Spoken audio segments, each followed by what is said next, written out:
আসসালামু আলাইকুম। সর্বশেষ বাংলা সংবাদে আপনাদের সবাইকে স্বাগতম। শুরুতেই সংবাদ শিরোনাম, পরে থাকবে বিস্তারিত। জানিয়ে দিব আন্তর্জাতিক গুরুত্বপূর্ণ সংবাদ শিরোনাম। শুরুতেই ইসরায়েল স্বীকার করেছে কিছু ইরানি ক্ষেপণাস্ত্র বিমান ঘাঁটিগুলোতে আঘাত হেনেছে। এরপর জানাবো লেবানন সীমান্তে বিস্ফোরণ ঘটালো হিজবুল্লাহ, বহু ইসরায়েলি সেনা হতাহত। এরপর থাকবে পশ্চিম এশিয়ায় যুদ্ধ অবসানের একমাত্র উপায় হল আমেরিকাকে তাড়ানো, ঘোষণা ইরানের সর্বোচ্চ নেতার। এরপর জানিয়ে দিব জাতিসংঘের মহাসচিবকে অবাঞ্ছিত ঘোষণা ইসরায়েলের এবং প্রবেশে নিষেধাজ্ঞা। সর্বশেষ জানাবো যুক্তরাষ্ট্রের সঙ্গে আলোচনা করেই ইরানে হামলা চালাবে ইসরায়েল। ভিউয়ার্স, শুনছিলেন সংবাদ শিরোনাম, এখন জানাবো বিস্তারিত।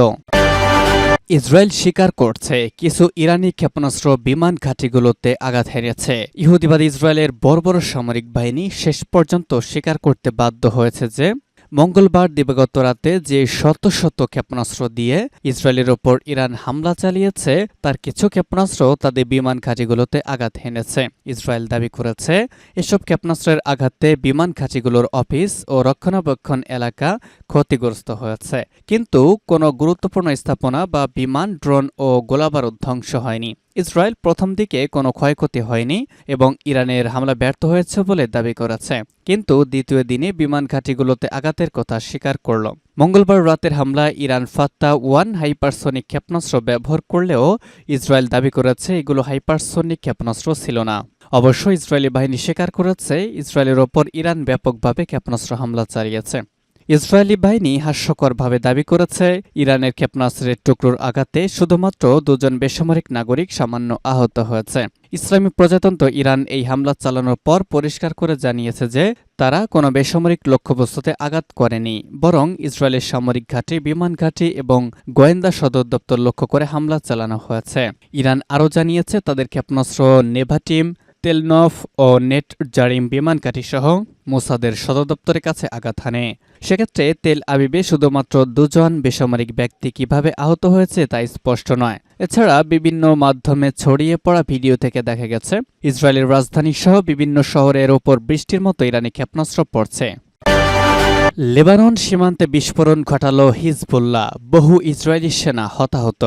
লেবাননে প্রবেশের চেষ্টাকালে ইসরায়েলি সেনাদের লক্ষ্য করে বোমার বিস্ফোরণ ঘটিয়েছে সশস্ত্র গোষ্ঠী হিজবুল্লাহ। এতে বহু ইসরায়েলি সেনা আহত হয়েছে। এ ব্যাপারে আজ একটি বিবৃতিতে হিজবুল্লাহ বলেছে, ইসরায়েলি শত্রুরা ইয়ারুন গ্রামের কাছ দিয়ে লেবাননে প্রবেশের চেষ্টা করার সময় আমাদের যোদ্ধারা বোমার বিস্ফোরণ ঘটিয়ে তাদের চমকে দিয়েছে। এতে অনেক সেনা আহত হয়েছে। হিজবুল্লাহর এই বিবৃতির আগে দখলদার ইসরায়েলের প্রতিরক্ষা বাহিনী আইডিএফ জানায় দক্ষিণ লেবাননে তাদের সেনারা হিজবুল্লাহ যোদ্ধাদের সঙ্গে সম্মুখ লড়াই করছে, এতে তাদের এক সেনা নিহত হয়েছে।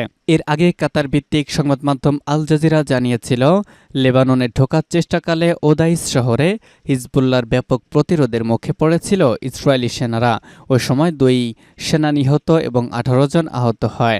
সামাজিক যোগাযোগ মাধ্যমে ছড়িয়ে পড়া একটি ভিডিওতে দেখা গেছে হেলিকপ্টারের মাধ্যমে আহত সেনাদের সরিয়ে নেয়ার কাজ করা হচ্ছে। আল জাজিরা জানিয়েছে আহত ওই সেনাদের হেলিকপ্টারে হাইফার কাছে নিয়ে যাওয়া হয়, যেখানে অসংখ্য অ্যাম্বুলেন্স অপেক্ষা করছিল। এছাড়া একই সময় ওই এলাকার 3টি হাসপাতালকে প্রস্তুত থাকার নির্দেশ দেওয়া হয়।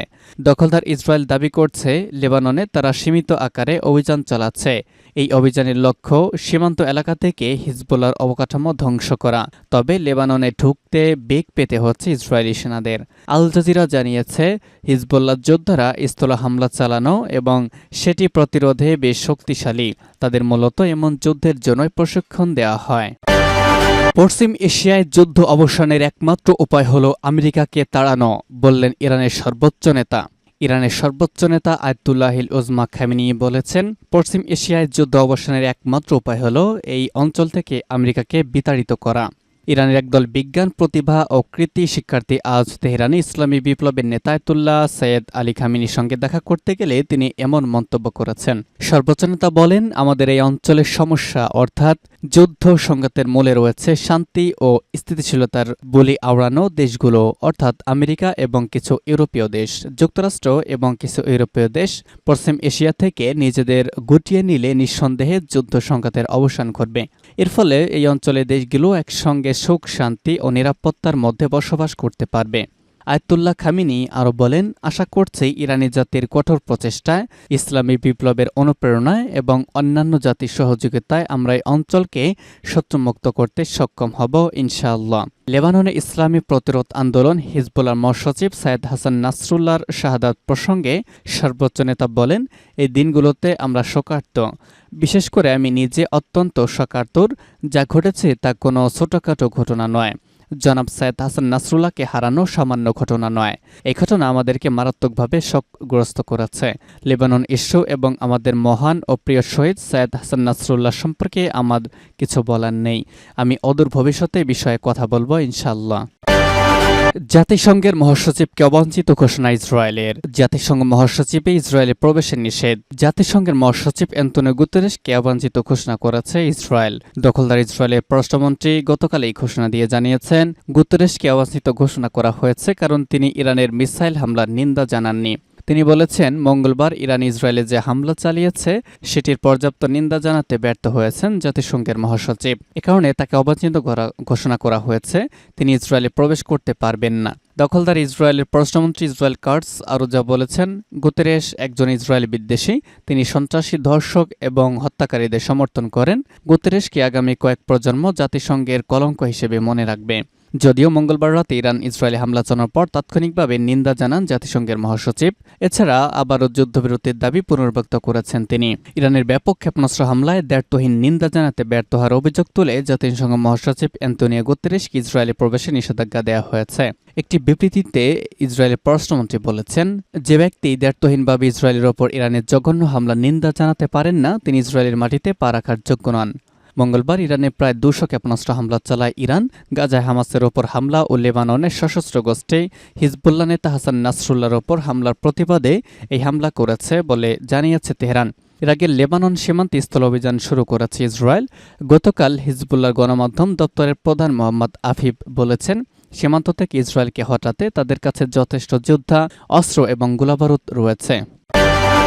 যুক্তরাষ্ট্রের সঙ্গে আলোচনা করেই ইরানে হামলা চালাবে ইসরায়েল। মধ্যপ্রাচ্য জুড়ে চলছে যুদ্ধের দামামা। বিশ্লেষকদের আশঙ্কা, যে কোনো সময় পুরো অঞ্চল জুড়ে যুদ্ধ ছড়িয়ে পড়তে পারে। ইসরায়েলকে লক্ষ্য করে গত মঙ্গলবার 181টির বেশি ক্ষেপণাস্ত্র নিক্ষেপ করে ইরান। দেশটির দাবি, তাদের ছোড়া ক্ষেপণাস্ত্রের 80% ইসরায়েলের আঘাত হেনেছে। এই অতর্কিত হামলার প্রতিশোধ নিতে কড়া হুঁশিয়ারি বার্তা দিয়েছে ইসরায়েল। বিবিসি বলছে, এই মুহূর্তে মধ্যপ্রাচ্য একটি বিপজ্জনক পরিস্থিতির মধ্যে আছে।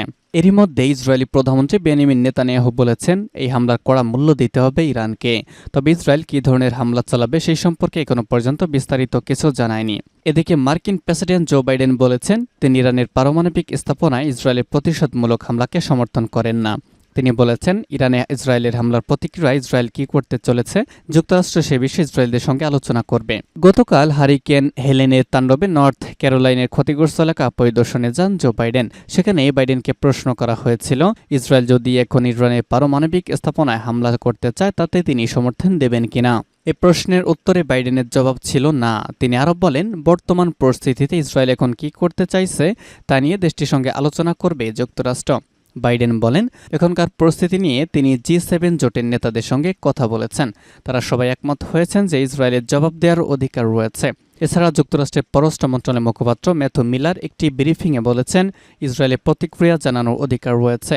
দেশটির সম্ভাব্য প্রতিক্রিয়া কী হবে সেটা নিয়ে আমরা আলোচনা করছি।